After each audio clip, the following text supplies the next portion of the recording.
लली की रुदन लीला। जब जनक लली का रोना बंद नहीं हो रहा था, मिथिला में राजा जनक के महल में बड़ी बेचैनी छाई हुई है। आज जनक लली का रोना ही बंद नहीं हो रहा है। कभी वे आंखें बंद कर लेती है तो कभी आधी खोलती है और कभी बेसुध सी पड़ जाती है, कभी हाथ पैर पटकने लगती है। माँ सुनैना जी बार बार उन्हें छाती से लगाकर दूध पिलाने का प्रयास करती है, किंतु जनक लली की पीड़ा तो मानो शांत होने का नाम ही नहीं ले रही है। कोई कहता है बिटिया को कोई असाध्य रोग ने घेर लिया है, कोई कहता है यह कोई क्रूर ग्रह बाधा है। किसी ने कहा कि जनक लली को नज़र दोष हो गया है, अतः किसी अच्छे तांत्रिक को रोग शांति के लिए बुलाया जाना चाहिए। सभी के मन में तरह तरह की आशंकाएं बलवाती हो रही है। रनिवास की सभी स्त्रियां सुनैना जी को धीरज बंधा रही है। मिथिला में यह खबर आग की तरह फैल गई कि जनक लली की तबीयत आज खराब है। यह सुनकर जो जैसा था उसी हाल में जनक महल की ओर दौड़ा। कोई स्त्री अपने बच्चे को पालने में अकेला छोड़कर दौड़ी चली आ रही है, तो कोई दही मथ रही थी तो दही से सने हाथों से ही जनक लली को देखने दौड़ पड़ी। कोई नंगे पैर दौड़ा तो कोई आंख में काजल लगा रहा था, वह एक आंख में काजल लगाए बगैर ही चल दिया। हर कोई उदास और बेचैन जनक लली को देखने के लिए शीघ्रता से जनक महल की ओर चला जा रहा है। जनक लली की रुदन लीला के दर्शन के लिए भगवान शंकर का मिथिला आगमन। मिथिला की यह खबर जब जनकपुरवासियों के आराध्य भगवान शंकर के कानों में पड़ी तो वे भी एक सिद्ध तांत्रिक का वेश बनाकर जनक लली के दर्शन के लिए मिथिला में प्रकट हो गए। गुदड़ी लपेटे कांपता हुआ शरीर लिए एक सिद्ध तांत्रिक मिथिला की गलियों में आवाज लगाता हुआ घूम रहा था। मिथिलापुरी वासियों सुनो, मैं जगह जगह घूमता हुआ तुम्हारे नगर में आया हूँ। लोगों के रोग दोष दूर करने का मैंने व्रत लिया है। मैं किसी भी नगर में एक रात से ज़्यादा रुकता नहीं हूँ। रोगी को ठीक किए बिना मैं अन्न जल ग्रहण नहीं करता। किसी को यदि कष्ट हो तो आप आएं और स्वास्थ्य लाभ करें। जनक महल में जब नगर में एक सिद्ध तांत्रिक के आने की खबर पहुंची तो महाराज जनक ने दक्षिका नाम की दासी को तांत्रिकाचार्य को बुला लाने के लिए भेजा। दासी ने तांत्रिक से कहा, आप शिशुओं के कष्ट दूर करने में समर्थ है तो चलकर महाराज की पुत्री का कष्ट दूर करें। मन ही मन प्रसन्न होते हुए तांत्रिक शंकर जी दासी के साथ मिथिला के अंतपुर में जा पहुँचे। महाराज जनक और सुनैना जी ने उनका आदरपूर्ण स्वागत किया और उन्हें जनक लली के पास ले गए। बीमार जनक लली को देखकर भगवान शंकर भावावेश में मूर्छित हो गए। सुनैना जी की तो मानो काटो तो खून नहीं वाली स्थिति हो गई। वे विलाप करते हुए कहने लगी, हे भगवान, यह कौन सी बीमारी लग गई? मेरी बच्ची का रोग दूर होना तो दूर, चिकित्सा के लिए आए हुए तांत्रिक भी मूर्छित हो गए। सुनैना जी का विलाप सुनकर शंकर जी की भाव समाधि भंग हो गई और वे हरि हरि कहकर उठ बैठे। सुनैना जी की व्याकुलता देखकर तांत्रिक ने कहा, मेरी चिंता मत करो मैया, गुरुदेव की कृपा और तंत्र मंत्र से निपुणता से मुझे कोई भी व्याधि छू नहीं सकती।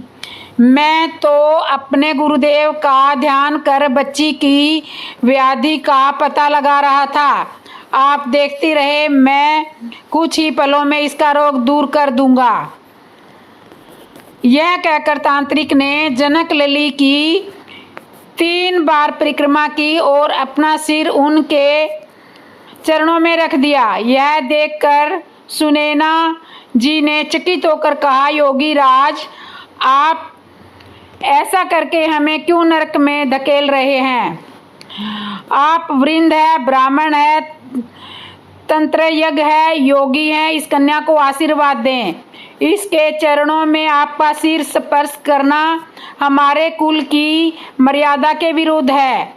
यह सुनकर तांत्रिक आचार्य ने सुनैना जी को डांटते हुए कहा, अरे मैया, यह तांत्रिक का उपचार करने का तरीका है, इसमें तुम टोका टाकी मत करो, चुपचाप देखती रहो। आपकी कन्या कुछ ही पलों में स्वस्थ हो जाएगी और मुस्कुरा कर दूध पान करेगी। इसके बाद तांत्रिकाचार्य शंकर जी मनी मन जनक लली की स्तुति करने लगे। जय जय शिशु रूपे तप्त चामी कराभे, विमल कलम नेत्रे पूर्ण सितासु वक्रे। श्री जनक अर्थात वे जनक, हे शिशु रूप धारण करने वाली, तपाए हुए सोने के समान निर्मल कांति वाली तथा उज्जवल कमल के समान नेत्र वाली और पूर्ण चंद्र के समान मुख वाली किशोरी, आपकी जय हो, जय हो। समस्त संसार के जीवों को आनंद और मंगल प्रदान करने वाली जनक जी के महल में खेलती हुई आप प्रसन्न होवें। तांत्रिकाचार्य शंकर जी की भावपूर्ण प्रार्थना सुनकर जनक लली ने आराम से आंखें खोल दी और प्रेम पूर्वक दूध पीने लगी। जनक महल में खुशी की लहर दौड़ गई। महाराज जनक और सुनैना जी आज तंत्रिकाचार्य पर सोने, चांदी, राजकोष आदि न्यौछावर करने लगे, लेकिन शंकर जी ने उन्हें ऐसे विकार करते हुए कहा, यह सब तो मेरे पर गुरु कृपा का प्रभाव है, मुझे सोना, चांदी, राज कोष आदि से क्या लेना देना। यदि आप मुझे कुछ देना ही चाहते हैं तो इस कन्या का आप पहना हुआ कोई वस्त्र दे दीजिए। जब तक यह वस्त्र मेरे पास रहेगा तब तक आपकी पुत्री के पास कोई भी बीमारी नहीं आएगी। सुनैना जी ने जनक लली का वस्त्र देकर तांत्रिकाचार्य के चरणों में मस्तक झुकाया। तांत्रिकाचार्य ने जनक लली को आशीर्वाद देकर पुनः उनकी 3 परिक्रमा करी और उनके चरणों में अपना सिर स्पर्श कराकर महल से चले जाते हैं। माता सीता चंडी बन गई तब क्या हुआ? एक समय की बात है कि भगवान श्री राम राजसभा में विराजमान थे। उसी समय विभीषण वहां पहुंचे। वे बहुत भयभीत थे और हड़बड़ी में लग रहे थे। सभा में प्रवेश करते ही वे कहने लगे, हे राम, मुझे बचाइए, कुंभकर्ण का बेटा मुलकासर प्रलय मचा रहा है। अब लगता है न लंका बचेगी और न मेरा राजपाट।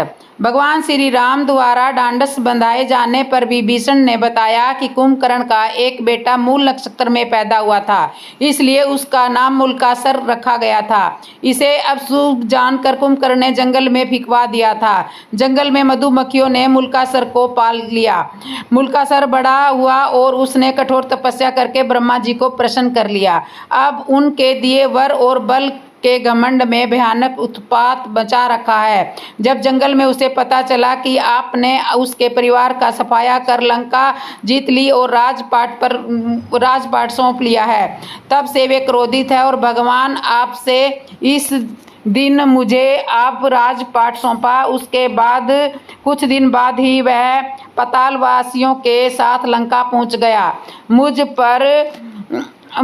पर धावा बोल दिया। मैंने 6 महीने तक मुकाबला किया, पर ब्रह्मा जी के वरदान ने उसे इतना ताकत बना रख दिया कि मुझे भागना पड़ा। अपने बेटे, मंत्रियों तथा स्त्री के साथ किसी प्रकार सुरंग के जरिए भागकर यहाँ पहुँचा हूँ। उसने कहा कि पहले धोखेबाज पर भरोसा विभीषण को मारूंगा और फिर पिता की हत्या करने वाले राम को भी मारूंगा। वह आपके पास भी आता ही होगा। समय कम है, लंका और अयोध्या दोनों खतरे में है। जो भी उचित लगे तुरंत कीजिए। भक्त की पुकार सुनकर श्री राम जी, हनुमान जी तथा लक्ष्मण से सेना को तैयार कर पुष्पक यान पर चढ़कर झट लंका की ओर चल पड़े। मुल्कासुर को श्री रामचंद्र के आने की बात मालूम हुई। वह भी सेना लेकर लड़ने के लिए लंका से बाहर आ डटा। भयानक युद्ध छिड़ गया और 7 दिन तक घोर युद्ध होता रहा। मुल्कासुर भगवान श्री राम की सेना पर अकेले ही भारी पड़ रहा था। अयोध्या से सुमंत आदि सभी मंत्री भी आ पहुंचे। हनुमान जी भी संजीवनी लाकर बानरों, भालों तथा मानुषी सेना को जिलाते जा रहे हैं। सब कुछ होते हुए भी युद्ध का नतीजा उनके पक्ष में आता नहीं दिख रहा था। अतः भगवान चिंता में थे। विभीषण ने बताया कि रोजाना मुल्कासुर तंत्र साधना करके गुप्त गुफा में जाता है। उसी समय ब्रह्मा जी वहां आए और भगवान से कहने लगे, रघुनंदन, इसे तो मैंने स्त्री के हाथों मरने का वरदान दिया है, आपका प्रयास व्यर्थ ही जाएगा। हे श्री राम, इससे संबंधित एक बात और है, उसे भी आज आप जान लेना, आपके लिए उत्तम है। जब इसके भाई बंधु लंका युद्ध में मारे जा चुके तो एक दिन इसने मुनियों के बीच दुखी होकर कहा, चंडी सीता के कारण मेरा समूचा कुल नष्ट हुआ। इस पर एक मुनि ने नाराज होकर उसे श्राप दिया, दुष्ट, तूने इसे चंडी कहा है, वही चंडी तेरी जान लेगी। मुनि का इतना कहना था कि वह उन्हें खा गया। यह देखकर बाकी सभी मुनि डर के मारे चुपचाप भाग गए। तो हे राम, अब कोई दूसरा उपाय नहीं है, अब तो केवल भगवती सीता ही इनका वध कर सकती है। आप उन्हें यहाँ बुलाकर इसका वध करवाइए। इतना कहकर ब्रह्मा जी चले गए। भगवान श्री राम ने हनुमान जी और गरुड़ को तुरंत पुष्पक विमान से सीता जी को लाने के लिए भेजा। सीता देवी देवताओं की मन्नत मानती, तुलसी, शिव प्रतिमा, पीपल आदि फेरे लगाती, ब्रह्मा से पाठ रुधिर का जाप कराती, दुर्गा जी की पूजा करती कि विजय श्री राम शीघ्र लौटें। तभी गरुड़ और हनुमान जी उनके पास पहुंचे और राम जी का संदेश सुनाया और पति के संदेश को सुनकर सीता तुरंत चल दी। भगवान श्री राम ने उनके मुल्कासुर के बारे में सारा कुछ बताया। फिर तो भगवती सीता को गुस्सा आ गया। उनके शरीर से एक दूसरी तामसी शक्ति निकल पड़ी। उसका सबर बड़ा भयानक था। वह छाया सीता चंडी के भेष में लंका की ओर बढ़ चली। इधर श्री राम ने वानर सेना को इशारा किया कि मुल्कासुर जो तांत्रिक क्रिया कर रहा है उसको उसकी गुप्त गुफा में जाकर तहस नहस करें। वानर गुफा के भीतर पहुंचकर उत्पात मचाने लगे तो मुल्कासुर दांत कीट कटाता हुआ सब कुछ छोड़कर वानर सेना के पीछे दौड़ा। हड़बड़ी में उसका मुकुट गिर पड़ा। फिर भी भागता हुआ वह युद्ध के मैदान में आ गया। युद्ध के मैदान में छाया सीता को देखकर मुल्कासुर गरजा, तू कौन है, अभी भाग जा, मैं स्त्रियों पर बल नहीं दिखाता। छाया सीता ने विभीषण आवाज करते हुए कहा, मैं तुम्हारी मृत्यु चंडी हूँ। तूने मेरे पक्ष लेने वाले मुनियों और ब्राह्मणों को खा डाला है था, अब मैं तुम्हें मारकर उसका बदला चुकाऊंगी। इतना कहकर छाया सीता ने मुल्कासुर पर 5 बाण चलाए। मुल्कासुर ने भी जवाब में बाण चलाए। कुछ देर तक घोर युद्ध हुआ, पर अंत में चंडी का अस्त्र चलाकर छाया सीता ने मुल्कासुर का सिर उड़ा दिया। वह लंका के दरवाजे पर जा गिरा। राक्षस आ करते हुए इधर उधर भागने लगे। छाया सीता लौटकर सीता के शरीर में प्रवेश कर गई। मुल्कासुर ने दुखी लंका की जनता ने माँ सीता की जय जयकार की और विभीषण ने उन्हें धन्यवाद दिया। कुछ दिनों तक लंका में रहकर श्री राम और सीता पुष्पक विमान में अयोध्या लौट आए। तू ही लक्ष्मी, तू ही काली, तू ही तो है सरस्वती जगजननी माँ, शरणों में रखना अपने पगलू को, सब अपराध क्षमा करो मेरी माँ। शिव गोरख कल्याण करे, शिव शक्ति गाय जय श्री राम। माता ने लक्ष्मण जी को क्यों निगल लिया? दिवाली का दिन था। रामायण और रामचरितमानस से सीता माता और लक्ष्मण के बारे में एक रोचक कथा मिलती है। हालांकि कुछ विद्वानों का मानना है कि इस बात में कोई सच्चाई नहीं है, यह तो मात्र किंवदंती है। यह कथा कितनी सही है और यह तो बताना मुश्किल है, लेकिन जनमानस में यह कथा प्रचलित है कि एक समय माता सीता ने उनके देवर लक्ष्मण को निगल लिया था और उस वक्त हनुमान जी दूर से ही देखते रहते थे। आओ जानते हैं कि ऐसा क्यों हुआ था। रावण का वध करने के बाद भगवान राम लंका से माता सीता के साथ अयोध्या लौट रहे थे। उस दौरान अयोध्या को दीपकों से सजाया जा रहा था। दिवाली का दिन था, उत्सव मनाया जा रहा था। उसी वक्त सीता माता को यह याद आया कि वनवास जाने से पूर्व माता सरयू से वादा किया था कि अगर पुनः अपने पति और देवर के साथ कुशल अयोध्या वापस आऊंगी तो आपकी विधिवत रूप से पूजा अर्चना करूंगी। यह सोचकर सीता माता लक्ष्मण को साथ लेकर रात्रि में सरयू नदी के तट पर पहुंच गई। उन्होंने सरयू की पूजा करने के लिए अपने देवर लक्ष्मण से जल लाने के लिए कहा। लक्ष्मण जी जल लाने के लिए घड़ा लेकर सरयू नदी में उतर गए। वे जल भर ही रहे थे कि तभी अचानक सरयू नदी के भीतर से अघासुर नाम का एक राक्षस निकला जो लक्ष्मण जी को निगलने के लिए आगे बढ़ा। लेकिन तभी भगवती माता सीता ने यह दृश्य देखा और उन्होंने लक्ष्मण जी को बचाने के लिए अघासुर के निगलने से पहले स्वयं लक्ष्मण जी को निगल लिया। लक्ष्मण जी को निगलते ही माता सीता और लक्ष्मण जी का शरीर जल के समान एक तत्व में बदल गया।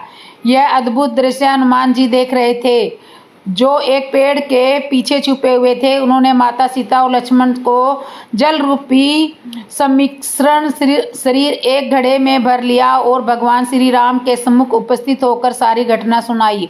हनुमान जी की सारी बात सुनने के बाद भगवान राम मुस्कुराए और उन्होंने हनुमान जी को बताया कि इस राक्षस को भगवान शिव का वरदान प्राप्त है, इसलिए इसका वध मैं नहीं कर सकता। भगवान शिव के इस वरदान के अनुसार अघासुर का वध तभी किया जा सकता है जब सीता और लक्ष्मण का शरीर एक होकर किसी तत्व में बदल जाए और हनुमान उस तत्व का उपयोग एक शास्त्र के रूप में करे। प्रभु श्री राम की यह बातें सुनकर हनुमान ने उस घड़े के जल को गायत्री मंत्र से अभिमंत्रित करके सरयू नदी में बहा दिया। सरयू नदी में उस जल के मिलते ही नदी में आग की लपटें उठने लगी जिसमें जलकर अघासुर राक्षस भस्म हो गया। अघासुर के भस्म होते ही सरयू नदी ने माता सीता और लक्ष्मण को उनका शरीर वापस कर दिया और इस तरह से उन्हें फिर से एक नया जीवन मिला। सीता जी हनुमान जी को देखकर क्यों डर गई थी? हम ये कथा वाल्मीकि रामायण के अनुसार सुना रहे हैं। वाल्मीकि रामायण और तुलसीदास जी की रामचरितमानस में थोड़ा सा अंतर हो सकता है। अब कथा आरंभ करते हैं। जब सीता जी अशोक वाटिका के वृक्ष के नीचे अकेली बैठी थी तब से बहुत बुरी तरह से रो रो कर विलाप कर रही थी। हनुमान जी सूक्ष्म रूप धारण किए हुए उसी अशोक वाटिका के वृक्ष के ऊपर बैठे हुए थे, लेकिन सीधे तौर पर सीता जी के सामने आने से संकोच कर रहे थे। तभी उन्होंने देखा कि सीता जी अपने प्राण त्यागने के लिए तत्पर हो रही है, क्योंकि उन्हें अब जीवन में कोई आशा दिखाई नहीं दे रही थी और वे रावण के चुगल से अब कभी नहीं निकल पाएंगी। फिर सीता जी को शुभ शकुन भी होने लगे। उनका बायां नेत्र फड़कने लगा, उनकी बाईं भुजा भी फड़कने लगी। तभी उस अशोक वृक्ष पर बैठे बैठे हनुमान जी श्री राम के बारे में चर्चा करने लगे।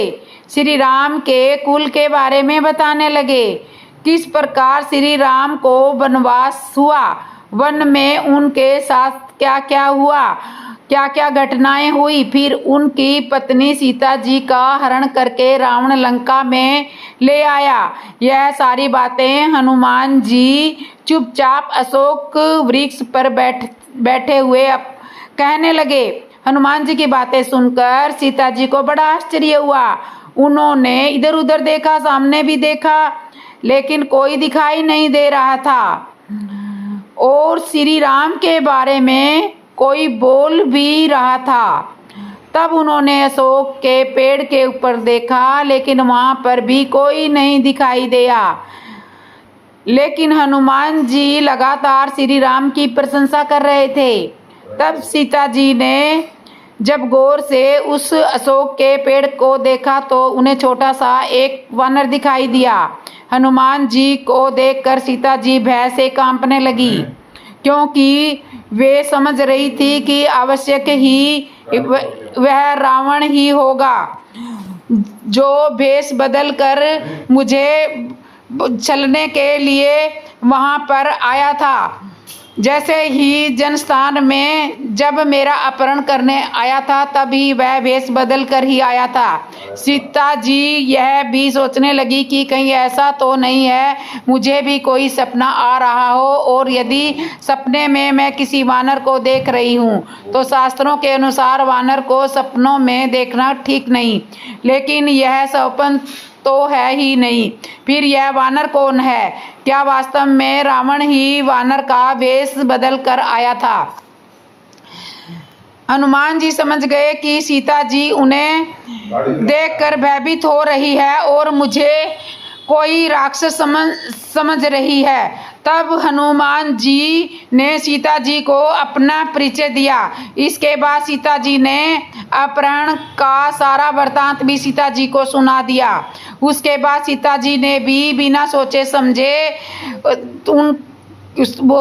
समझे क्योंकि वह बहुत दिनों के बाद कोई इस तरह से श्री राम के बारे में बात कर रहा था, इसलिए उनके मन में भरी हुई सारी बातें हनुमान जी को बताने लगी कि किस प्रकार उनका विवाह हुआ था और कितने वर्ष तक अयोध्या में रही थी।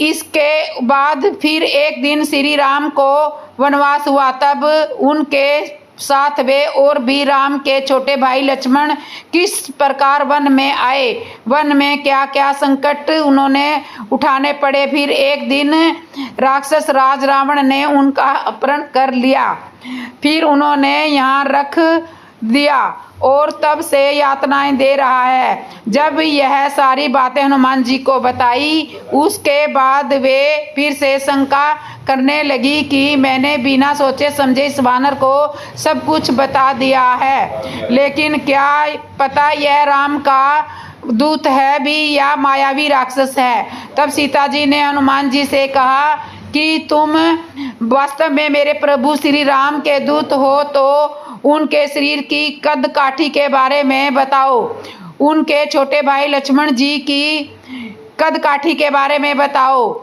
मैं जब तक जनस्थान में थी तब तक तो कोई भी वानर श्री राम का मित्र नहीं था, फिर तुम किस प्रकार कह रहे हो कि तुम्हारे राजा सुग्रीव उनके मित्र हैं, तो मैं यह कैसे मालूम करूं कि तुम सच में ही सच बोल रहे हो। तब हनुमान जी ने सारा वृत्तांत बताया कि किस प्रकार श्री राम और लक्ष्मण सुग्रीव से मिले, कब मित्रता हुई, फिर सुग्रीव का कार्य करते हुए श्री राम ने किस प्रकार बाली का वध किया। उसके बाद सुग्रीव ने सीता जी को खोजने के लिए किस किस वानर योद्धा को भारी वानर सेना के साथ किस किस दिशा में भेजा। फिर हनुमान जी ने अंगद के बारे में बताया। अंगद के ही नेतृत्व में जो वानर योद्धाओं का समूह दक्षिण दिशा में गया था उसी में से एक वानर योद्धा मैं हूँ, मेरा नाम हनुमान है। यह सब हनुमान जी ने सीता जी को सुनाया। हनुमान जी ने यह घटना भी बताई कि जब आपको रावण चुरा कर ले जा रहा था तब आपने अपने कुछ आभूषण ऋषिमुख पर्वत पर फेंक दिए थे, उन्हें मैंने एकत्रित करके वानर राज सुग्रीव को दिया था, ऐसा हनुमान जी ने सीता जी को कहा। तब सीता जी ने हनुमान जी का विश्वास हुआ, फिर भी अभी पूरी तरह से विश्वास नहीं हुआ था। अब हनुमान जी चाहते थे कि सीता जी को पूर्ण रूप से विश्वास हो जाए, इसलिए जब हनुमान जी सीता जी की खोज के लिए निकले थे तब श्री राम ने उन्हें राम नाम से अंकित एक मुद्रिका दी। इस मुद्रिका को हनुमान जी ने निकाल कर सीता जी को दिया और कहा, यह मुद्रिका श्री राम ने मुझे यह कह कर दी थी कि जब तुम सीता जी से मिलो तो उन्हें यह मुद्रिका दे देना, वे पहचान जाएंगी कि तुम मेरे द्वारा भेजे गए हो। यह कहते हुए हनुमान जी ने यह मुद्रिका सीता जी को दे दी। तब वानर पूरी तरह से सीता जी को विश्वास हुआ कि हनुमान जी कोई मायावी राक्षस नहीं है, बल्कि उन्हीं की खोज में आए हुए प्रभु श्री राम के ही भक्त हैं। लेकिन सीता जी के मन में फिर भी शंका जागी। सीता जी ने हनुमान जी से पूछा कि तुम एक वानर हो तो राक्षसों की तरह रूप बदल कर यहाँ पर कैसे पहुँचे?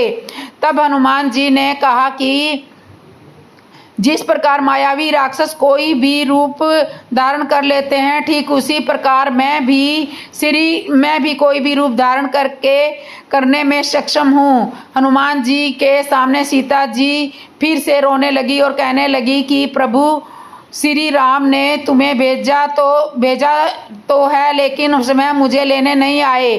फिर आपने आप ही अपने मन को समझाते हुए कहने लगी कि शायद मेरे भाग्य में अभी कुछ और कष्ट लिखे हुए हैं, इसलिए सभी प्रकार से सूक्ष्म होते हुए प्रभु श्री राम अभी तक मेरे पास नहीं आ पाए। वे सारे दुख समाप्त होने पर ही मेरे प्राणनाथ मुझे लेने के लिए अवश्य आएंगे। तब हनुमान जी ने सीता जी को सत्वामना देते हुए कहा कि हे देवी, मैं यहाँ से जाकर जब श्री राम को आपके यहाँ पर उपस्थित होने का समाचार सुनाऊंगा तो वे सभी लोग प्रभु श्री राम, उनके साथ लक्ष्मण और वानर राज सुग्रीव और बाली पुत्र अंगद और सारे वानर योद्धा बड़े प्रसन्न हो जाएंगे। और उसके बाद शीघ्र ही प्रभु श्री राम वानर सेना के साथ यहाँ पर आएंगे, रावण को, सभी राक्षसों को, और हम इस लंका को नष्ट करके आपको यहाँ से ले जाएंगे। अब थोड़े समय की बात और है, इसके बाद फिर क्या हुआ ये सब मैं आपको आगे वाली वीडियो में बताऊंगी। जिया करो प्रेम दीवानी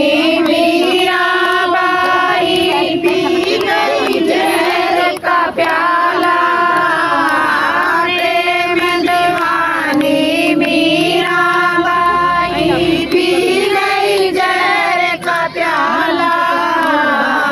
एक नजर जब शाम ने डाली बन गया अमृत प्याला, बन गया अमृत प्याला। पियो पियो रे पीने राम नाम रस पिया करो, जियो जियो रे जीने वालो, तुम हरि के सहारे जिया करो। प्रेम दीवानी सबरी मारी चुन चुन लाई दे, प्रेम दीवानी सबरी मारी चुन चुन लाई दे। कुटिया देख के राम जी आए, खा गए झूठे बेर। कुटिया देख के राम जी आए, खा गए झूठे बेर, खा गए झूठे बेर। पियो पियो रे पीने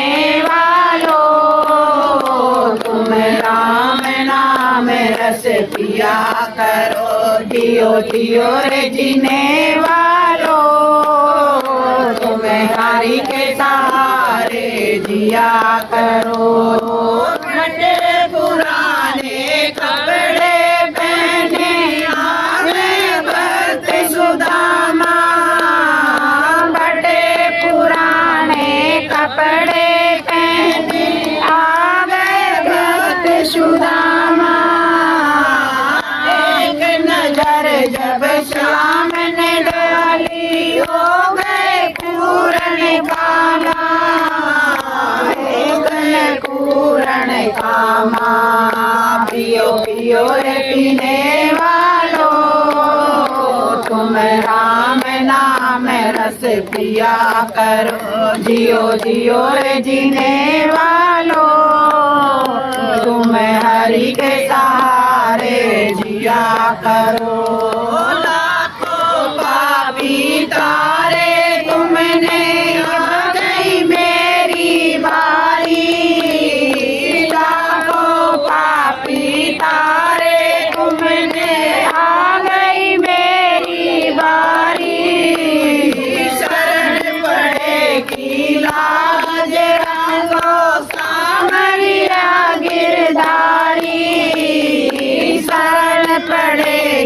लाज राखो सांवरिया गिरधारी, सांवरिया गिरधारी।